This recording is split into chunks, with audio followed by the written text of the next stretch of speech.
dia, mais um XP Connection no ar. Bom dia, pessoal. A gente vai dar início aqui ao XP Connection para falar sobre Europa e Japão. Bom dia, Ricardo Kim. Bom dia, Celso. Bom dia, pessoal. Isso aí, além de Europa e Japão, a gente vai comentar um pouco de mercado. Hoje, siderurgia, forte alta, algumas notícias com relação à taxação de aço importado. Enfim, a gente vai comentar sobre o mercado em geral também.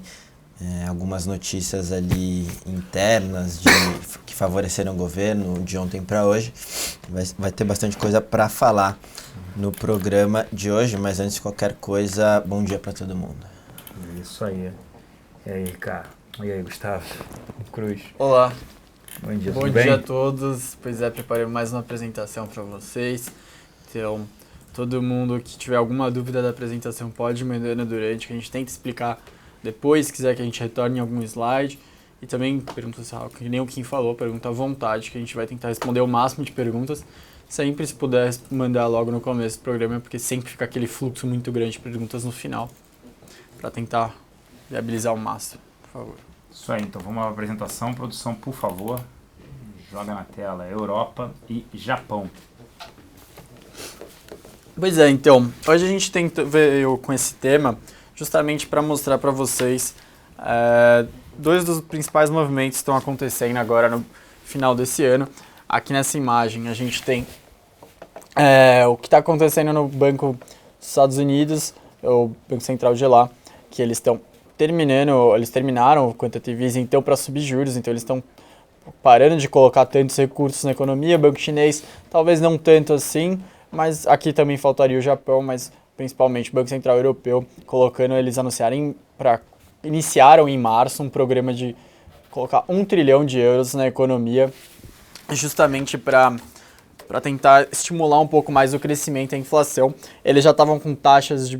Isso serve tanto para o Banco Central Europeu quanto para o japonês. Já estavam com taxas de juros muito baixas, então ele bota mais dinheiro no mercado financeiro, compra bons tanto de governo quanto de alguns corporativos, para as instituições financeiras emprestarem mais, tentarem estimular mais o investimento, o consumo, por consequência a inflação, e aí sim o PIB crescer mais, a economia dessas regiões.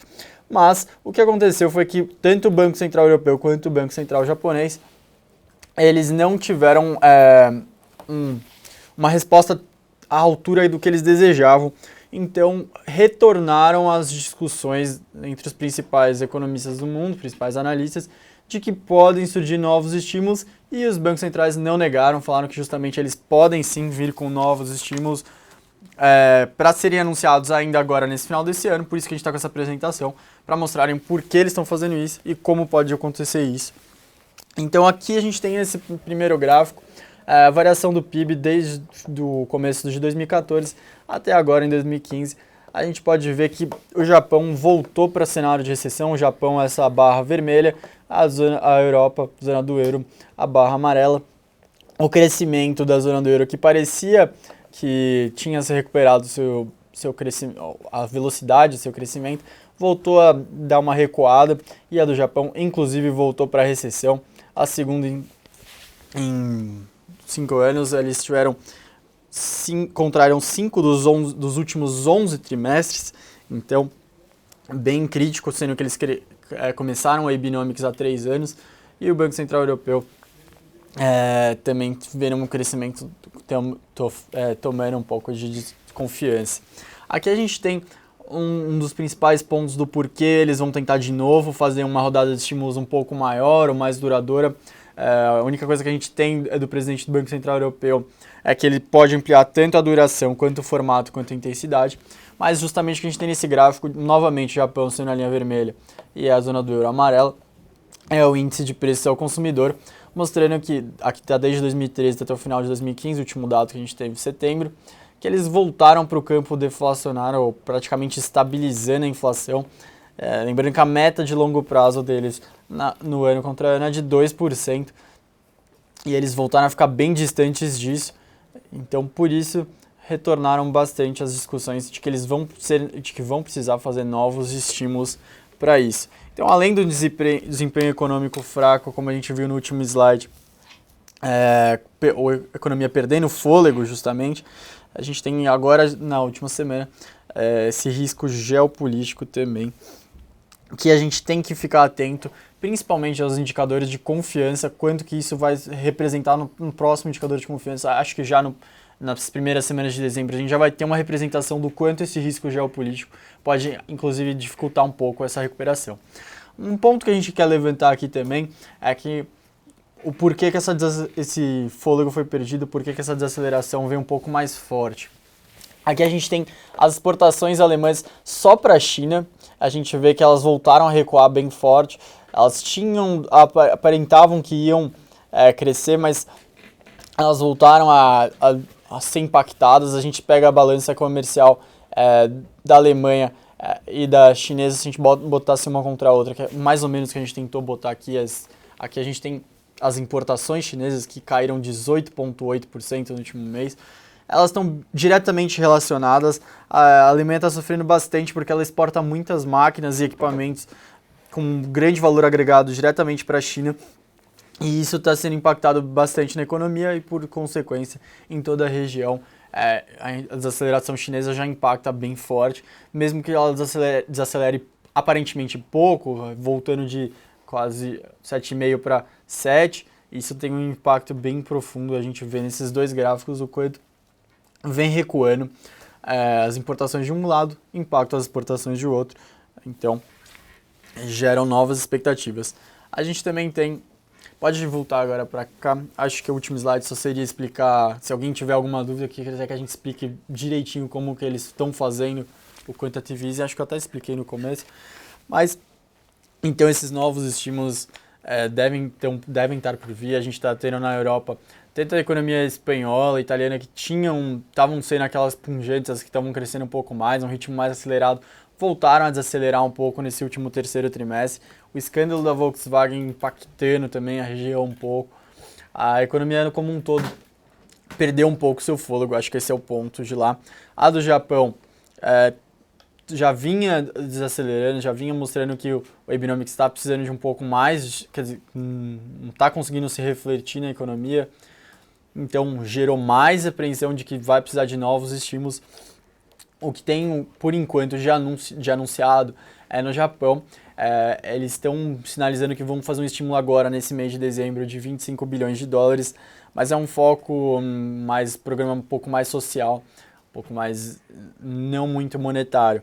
Mas, de qualquer forma, eles sinalizaram que a cada decisão, a cada reunião quinzenal que eles têm no Banco Central japonês, eles podem trazer novos estímulos. Então, eles não negaram que podem estar apertos de fazer novos, assim como o Banco Central Europeu, que falou que provavelmente a inflação deles é um perigo, é um problema, e eles vão ter que fazer. Só para deixar um último dado, o Banco Central Europeu projeta que eles consigam atingir 1% no final do ano que vem, e quase 1,5% em 2017, ainda distante da meta de 2%. Acho que aqui é isso, não sei se fui tão claro, se mais ou menos. Ficaram muitas dúvidas. Vamos lá, pessoal perguntando aqui, até teve uma pergunta aqui do Sérgio. Gustavo, por favor, manda uma dica de um livro para estudar macroeconomia. Acho que é do Blanchard, acho que é um dos melhores que tem. Se quiser botar um e-mail aí no chat, a gente dá certinho por e-mail, depois a gente envia para o Sérgio. Boa. A partir do início de outubro, o dólar perdeu o ímpeto de alta e anda de lado desde então. Vai ficar por aí ou tem fundamentos para se estabilizar num valor mais alto?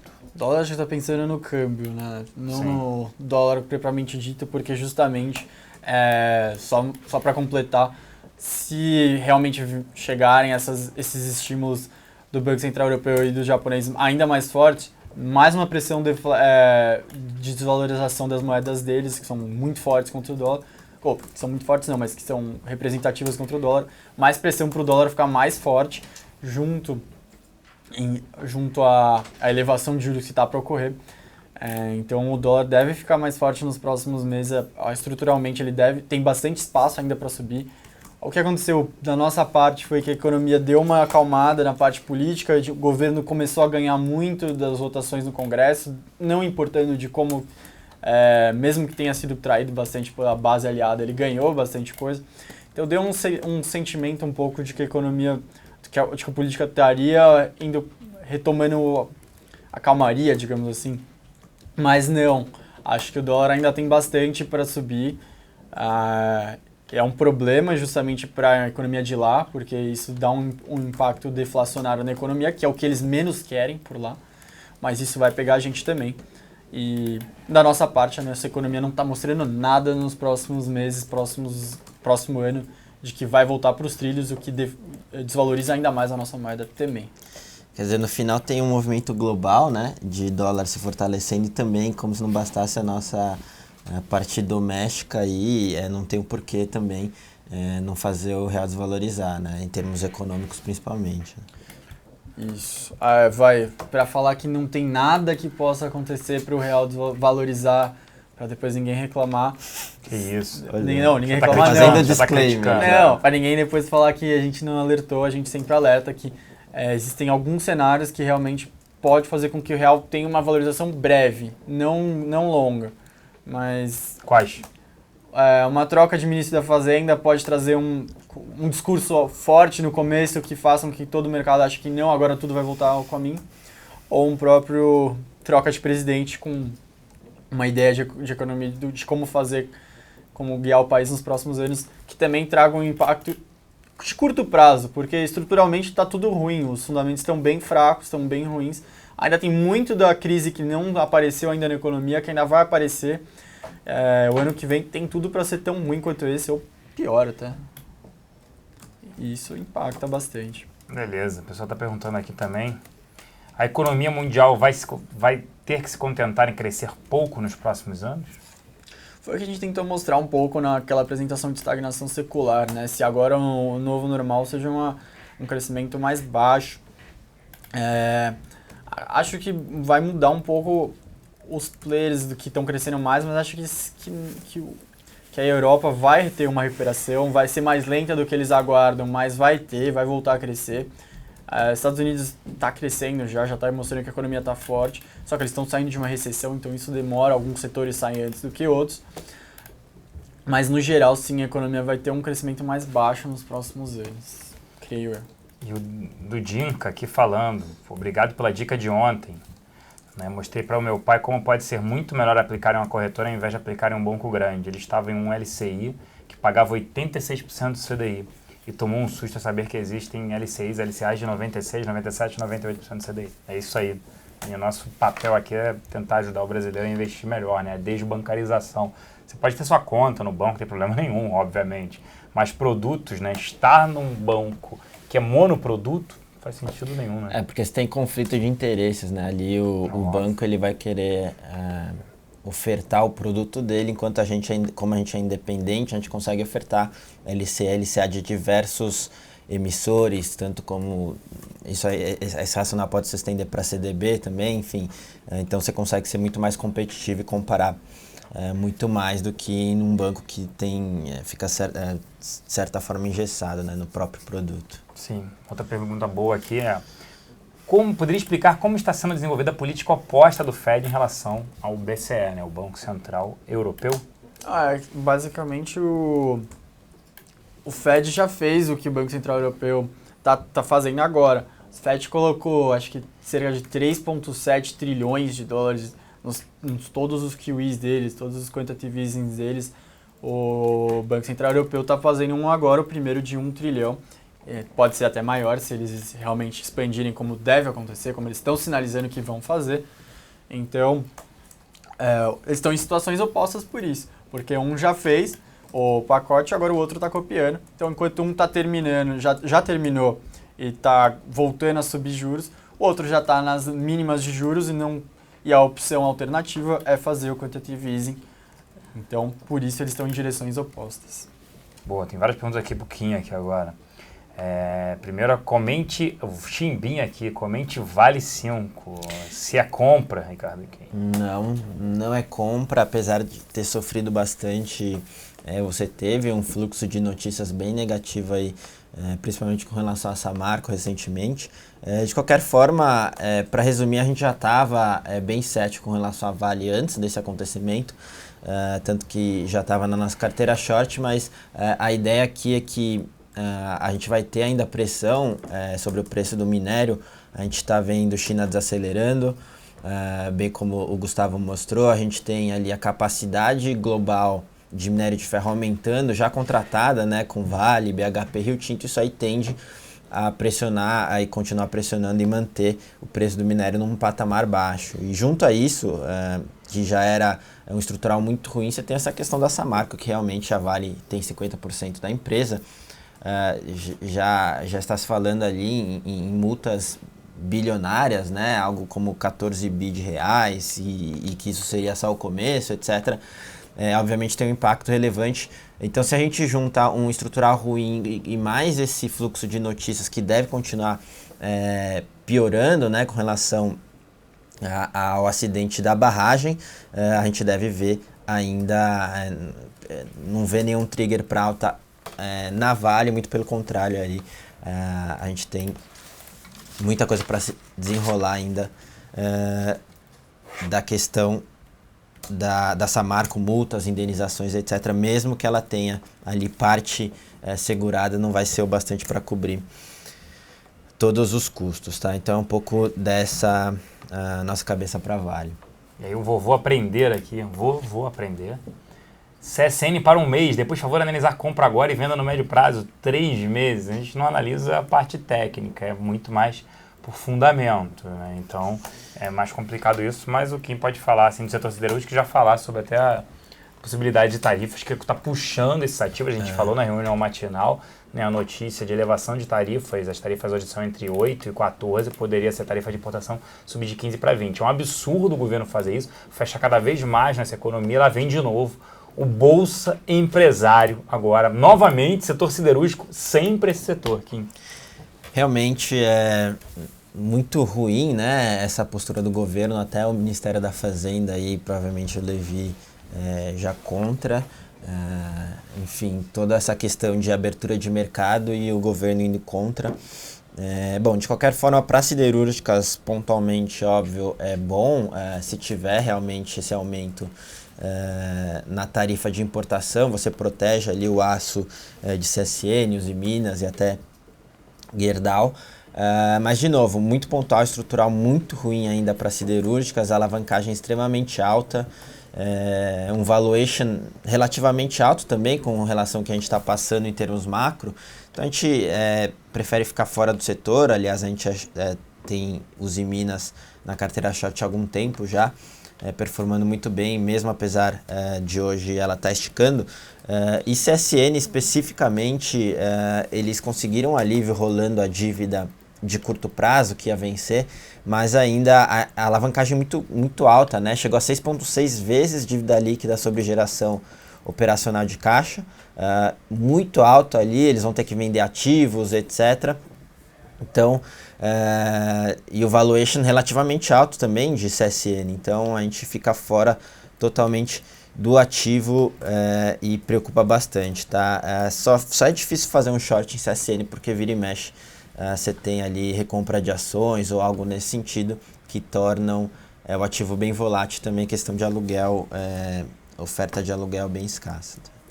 Boa, eu vou responder aqui, tinha algumas perguntas aqui, uma delas de Cielo, né? O Luiz está falando aqui, o que o mercado está vendo de tão ruim que faz com que Cielo esteja caindo se seus fundamentos são tão bons. Principalmente, ela divulgou, a gente falou sobre isso ontem, se eu não me engano, o índice, né, da própria Cielo, ela tem um índice do varejo, e foi o terceiro mês seguido de queda, né? O varejo vem despencando, por mais que afete menos ela é resiliente, uma excelente gestão, tem-se um receio aí de que Cielo poderia sofrer por conta dessas vendas negativas no varejo. Basicamente, esse é o ponto, tá? Perguntaram aqui se a gente tem algum small cap que poderia entrar no rally de fim de ano. Difícil S&P porque a gente está olhando menos e é difícil ver os investidores, principalmente estrangeiros, comprando small caps, até porque eu acho que eles têm que estar muito mais líquidos. Se tiver um problema político, um estresse nos juros, tudo isso, eles vão querer liquidez, então eles vão nas blue chips. Depois que as blue chips por acaso andarem, aí sim acho que eles buscam small cap, então não olharia small cap. Claro que você pode estar falando do rally de final de ano, que tem alguns fundos que tem um percentual de small caps, e aí nos últimos 2 dias, no último dia, puxa o ativo para marcar a cota. Aí é outra discussão, mas a gente não está olhando. É difícil isso, você né? entrar no mais small cap só por causa disso, né? Se apoiar nisso, realmente. Você pode, aí seria cassino, né? Uma aposta, É. né? Não é por fundamento ou nada disso. Os preços de celulose, fibra longa, vêm caindo nas principais economias do mundo. É tendência que veio para ficar ou os preços vão voltar a se recuperar? A fibra longa já vem caindo há algum tempo. Agora, o que a gente tem que olhar principalmente para fibra e Suzano é a fibra curta, né? E de fato a gente já vem alertando aqui, principalmente na China, o preço tem sofrido um pouco recentemente, depois de uma forte alta ali. E a gente está de olho nisso, mas a parte de dólar e principalmente a desvalorização do real aí e ficando num patamar que está hoje, isso sim que tende a impulsionar os resultados de fibra e Suzano. Então, por enquanto na balança isso aí está pesando mais, mas a gente está de olho realmente na parte de preço. A gente não deve ver reajustes de preços para frente de forma muito consistente, né? Até na teleconferência o pessoal lá da Suzano falando que as negociações não vão ser tão fáceis como foi. Lembra que nos últimos trimestres eles aumentaram bastante o preço e conseguiram repassar. Então é isso que a gente está olhando. De novo, em termos de valuation, Suzano, a gente prefere ainda Suzano. É uma boa alternativa para ficar exposto a dólar num patamar mais alto. Hoje a gente tem parte da nossa carteira alocado no setor, justamente para fazer ficar exposto a dólar e também ter uma proteção natural ali no restante do portfólio. Então um pouco dessa nossa cabeça, de novo, ainda atrativo, principalmente Suzano, mas a gente está de olho na questão dos preços, que deve segurar um pouco o aumento de preço, mas cair de forma drástica ali, a gente não vê por enquanto esse cenário. Tá? Vamos lá, boa. E aí, algum papel, não tem aqui, falar um pouquinho aqui sobre, teve um outro questionamento sobre, tem um questionamento interessante, o nós aqui falando assim, Celso, a crítica em cima do Bolsa Empresário, ok, agora qual a solução? Deixa quebrar tudo? Não, nós. Em 2009 julgaram a marolinha, né, da crise global e incentivaram esse setor junto com as montadoras e produtores de linha branca, linha marrom, fogão, geladeira de forma errada. Ao invés de investir em infraestrutura, de empregar gente com grandes obras e depois de licitar, passar para o privado, não. Deu a Bolsa Empresário, reduziu os impostos para linha branca, linha marrom, automóveis, montadoras, siderúrgicas, para poder eles venderem mais, incentivaram o crédito, falaram para as pessoas consumirem. Esse foi o maior problema. Não é deixar quebrar. Nunca vai ter meritocracia nas empresas brasileiras, porque sempre correm atrás do Estado. Isso é que é um absurdo. E outra, se não quebrar, o cara vai cortar custos, tá? Esse é o maior problema. E vi aqui, o Levi mesmo já vem falando que seria uma possibilidade. Isso é um absurdo, essa interferência na economia, e já vem de tempos para cá. E aí, o empresário é um que reclama, mas a culpa também é deles, que ficam sempre solicitando auxílio governo. E aí, quem paga a conta somos nós, né? Esse é o maior problema. E o SMP está certo, o risco desse aumento de tarifa de importação é fazer com que alguns países venham com retaliação e prejudiquem outras empresas brasileiras que não tem nada a ver com isso. Concordo, infelizmente é isso, né? Toma lá, dá cá. É interessante, porque se você pega qualquer teoria econômica, qualquer vertente, todas convergem que o governo se começa a dar sinais errados, equivocados no mercado para os empresários erram nos investimentos, colocam um cenário para o futuro o super otimista e fazem investimentos além do que necessário, traçam cenários muito utópicos, e isso no futuro acaba sendo arrasador para a economia, porque todos acabam quebrando a cara. A gente não tira a benesse, né? Você aí coloca... Aí a gente não sabe de onde eles tiraram essa nova matriz, de onde eles tiraram essa essência da teoria deles, porque, literalmente, se você pegar qualquer teoria, da mais liberal, da mais fechada, da que defende mais intervenção de Estado, menos intervenção de Estado, todos falam a mesma coisa. E mesmo assim, ocorreu isso, assim, fica estranho. Que economista que fala isso, né? Acho que eles pensaram em inventar algo novo, que o Brasil ia ser revolucionário, assim. É por isso que quem me acompanha no Face fala, por isso que eu escrevi que sempre escrevo, economia deveria ser matéria para ser dada em colégio, na grade curricular dos colégios, o básico. Porque a gente vê aí políticos falando sobre economia, né? Uma deputada que é médica fala de economia como se ela se entendesse alguma coisa. A gente não pode prescrever, né, nenhum medicamento, mas ela pode falar de economia como se entendesse. Vamos incentivar crédito, vamos lá. Pelo amor de Deus, ouvir isso é barulho para os meus ouvidos, infelizmente. Algum papel na bolsa para buy and hold? Acho que Itaú, diria ali. Claro, você pode carregar para sempre a Ambev, tem alguns ativos aí interessantes, uma Embraer, mas hoje a situação não está tão simples assim. Itaú, BB Seguridade também, né? Chamando atenção. Vale a pena, mas tem que estar... Aí você fala, pô, Suzano, papel celulose.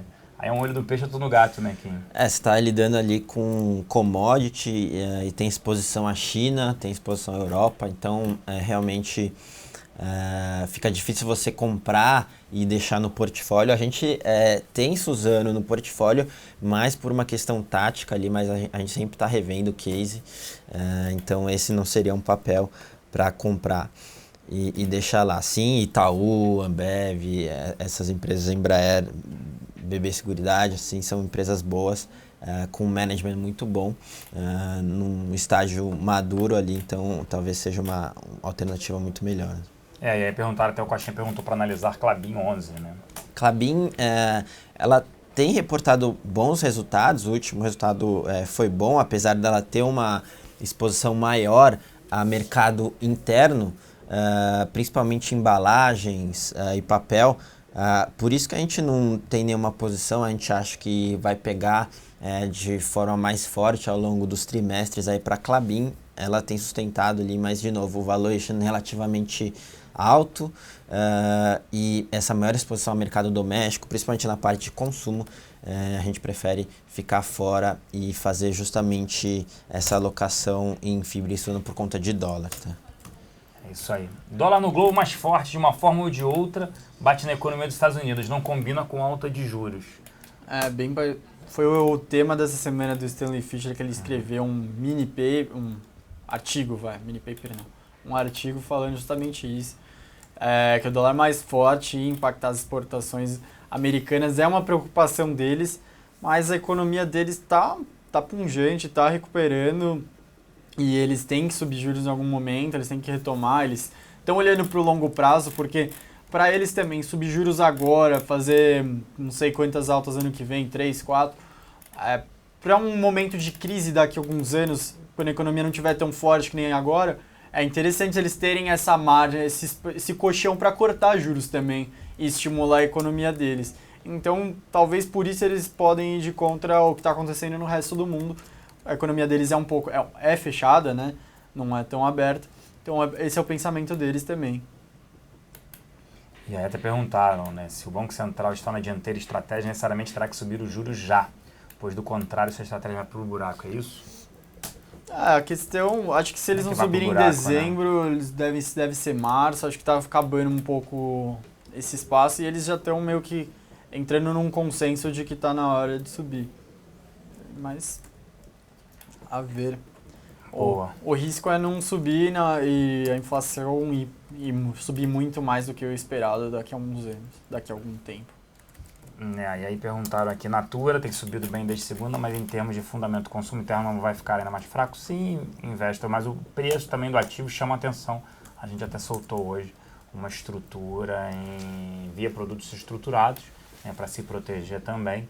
Em Natura, negocia 14 vezes lucro no ano que vem, tem um dividendo interessante, o resultado não foi dos melhores no mercado doméstico, o mercado externo segue crescendo, ainda mais por conta das receitas em dólar. E concordo, o que chama atenção, concordo disso, que o mercado doméstico está passando por um problema, até a eficiência das consultoras, tudo isso.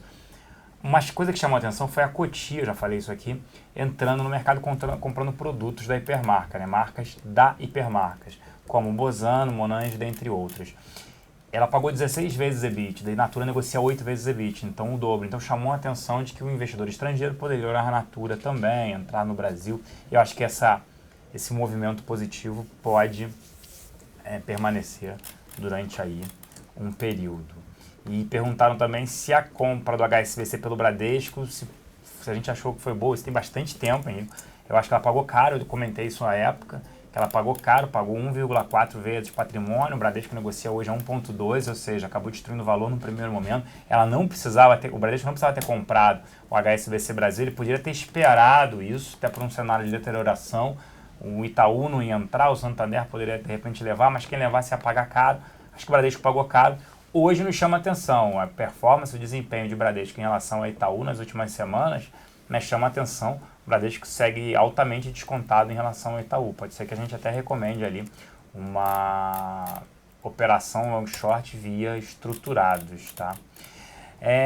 Eventual multa aí no caso Samarco, quem Vale terá que tomar dívida? Olha, primeiro a gente tem que, tamanho, né? Tem que entender quanto que vai ser isso, porque até então são informações um pouco desencontradas, e a Vale está cada vez mais tentando isolar a Samarco, enfim, apesar dela ser sócia com 50%. Mas, de novo, se a multa passar para holding, etc., realmente vai ser um valor bem representativo ali, até em cima do market cap da empresa. Mas a gente vai ter que ver com desenrolar realmente. Agora, tomar dívida vai depender em que estágio que ela está de caixa ali, mas realmente como a geração de caixa tem caído bastante, talvez tenha sim que tomar alguma dívida. Mas, de novo, só tentando traçar alguns cenários, porque até agora está bem difícil mensurar ali a questão de eventuais prejuízos, tá? Boa. Pergunta aqui no Brasil, os títulos, o Léo ABB, os títulos públicos estão com, né, ali um retorno, digamos assim, na casa de 15,6%, vencendo em 2017. Curva de juros, os títulos estão pagando isso, o mercado precificando a possível alta.